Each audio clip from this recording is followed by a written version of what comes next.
Hi hello എല്ലാവർക്കും സുഖാന്ന് വിചാരിക്കുന്നു. ഞാൻ എപ്പോഴെപ്പോഴും എല്ലാവർക്കും സുഖാന്ന് വിചാരിക്കുന്നു എന്ന് പറയുമ്പോൾ നിങ്ങൾക്കൊന്ന് റിപ്ലൈ തരാട്ടോ, ഞങ്ങൾ സുഖമായിരിക്കുന്നു എന്നുള്ളത്. അതുപോലെ തന്നെ ആദ്യമായിട്ടാണ് വീഡിയോ കാണുന്നെങ്കിൽ ഒന്ന് സബ്സ്ക്രൈബ് ചെയ്യണം. ഞാൻ ഇന്ന് പറയാൻ പോകുന്ന കാര്യം എന്താന്ന് വെച്ചാല്, നമ്മള് ഫ്രണ്ട്ഷിപ്പ് കൂടുമ്പോഴോ അല്ലെങ്കിൽ ബന്ധങ്ങളോ കൂടുതൽ അടുക്കുന്നത് ഇപ്പോഴത്തെ കാലത്തും പണ്ടത്തെ കാലത്തും ഞാൻ നോക്കുകയാണെങ്കിൽ പൈസയുടെ വാല്യൂ നോക്കിയിട്ടാ. പൈസക്കാരാണോ എന്നാ ഓക്കെ, നമുക്ക് സെറ്റാവാം. അങ്ങനെ കുട്ടികളാണ് സംസാരിക്കുന്നതെങ്കിൽ, ഓ നിന്റെ വീട്ടില് കാറൊന്നുമില്ലല്ലോ, എന്റെ വീട്ടിൽ എനിക്ക് കാറുള്ള ഫ്രണ്ട്സിന് ഇഷ്ടം, അങ്ങനെ പറയുന്ന ഫ്രണ്ട്സുകളുണ്ട്. നിങ്ങൾക്ക് തോന്നുന്നത് അങ്ങനെയൊന്നും പറയുന്നില്ലാന്ന്, അങ്ങനെയൊക്കെ സംസാരത്തിലുണ്ട്. ഓ നിന്റെ വീട്ടിൽ സൈക്കിള് മാത്രമേ ഉള്ളൂ അല്ലേ, എന്റെ അപ്പന് സ്കൂട്ടറൊക്കെ ഉണ്ട്, അത് കാരണം എനിക്ക് നിന്നെ തീരെ ഇഷ്ടമില്ല കേട്ടോ, അങ്ങനെ പറയും. ഈ പൈസ വെച്ചിട്ടാണ് ബന്ധങ്ങളെ നമ്മൾ അളക്കുന്നത്. അത് അത്ര നല്ലതല്ലാന്ന് തോന്നുന്നുണ്ട്. മനുഷ്യന്റെ മനസ്സ് നോക്കിയിട്ട് ഇന്നത്തെ കാലത്ത് ആരെങ്കിലും ഫ്രണ്ട്ഷിപ്പ് കൂടാറുണ്ടോ? അങ്ങനെ കൂടണം.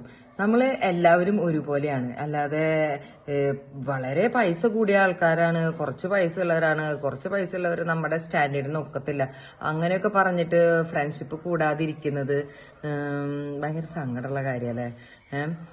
പല അനുഭവങ്ങളും പലർക്കും ഉണ്ടായിട്ടുണ്ട് ഈ പൈസയുടെ കാര്യം പറഞ്ഞിട്ട്. ഇപ്പൊ ബന്ധങ്ങളിൽ തന്നെ ചേട്ടനനിയന്മാർക്കായാലും അല്ലെങ്കിൽ ബ്രദർ ആൻഡ് സിസ്റ്റർ ആ ഒരു റിലേഷൻ ആയാലും പൈസയുടെ മൂല്യം വെച്ചിട്ടാണ് പലരും ബന്ധങ്ങളെ കൂടുതൽ അടുക്കുന്നത്. ഇപ്പൊ ഒരു ഗെറ്റ് ടുഗദർ വെക്കുകയാണെങ്കിലും ചില വീടുകളിൽ ഞാൻ കണ്ടിട്ടുണ്ട്, നമ്മുടെ സ്റ്റാൻഡേർഡിനനുസരിച്ചിട്ടുള്ള ആൾക്കാരുമായിട്ട് മാത്രം ഗെറ്റ് ടുഗദർ നടത്താം. കുറച്ച് പൈസ കുറവുണ്ട്, നമ്മുടെ റിലേഷനാണ്, ബ്ലഡ് റിലേഷനാണ്, എന്നിരുന്നാൽ കൂടി പൈസയുടെ വാല്യൂ നോക്കി, പൈസയുടെ ഒരു കയറ്റിറക്കം നോക്കിയിട്ടാണ് ഓരോ ഫംഗ്ഷന് പോലും വിളിക്കുന്നത്.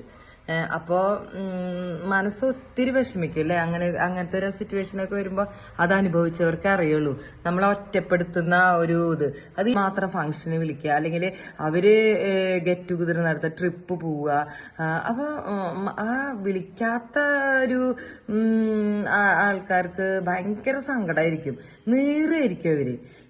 അങ്ങനെയൊന്നും ചെയ്യാതെ, പൈസയുടെ വാല്യൂ മനസ്സിലാക്കാതെ, ഫ്രണ്ട്ഷിപ്പ് ആയാലും ബ്ലഡ് റിലേഷൻ ആയാലും ഏത് റിലേഷൻ ആയാലും പൈസയുടെ കയറ്റിറക്കം നോക്കാതെ നമ്മൾ സംസാരിക്കുക, സ്നേഹിക്കുകയൊക്കെ ചെയ്യുകയാണെങ്കിൽ ഇത്രയും കൂടിയും നമ്മൾക്ക് സ്നേഹബന്ധം കൂടുന്ന എനിക്ക് തോന്നുന്നത്. പൈസയിലൊന്നും ഒരു കാര്യമില്ല. ഇന്നത്തെ വിഷയം ഇത്രയേ ഉള്ളൂ. എല്ലാവർക്കും ശുഭദിനം. Thank you.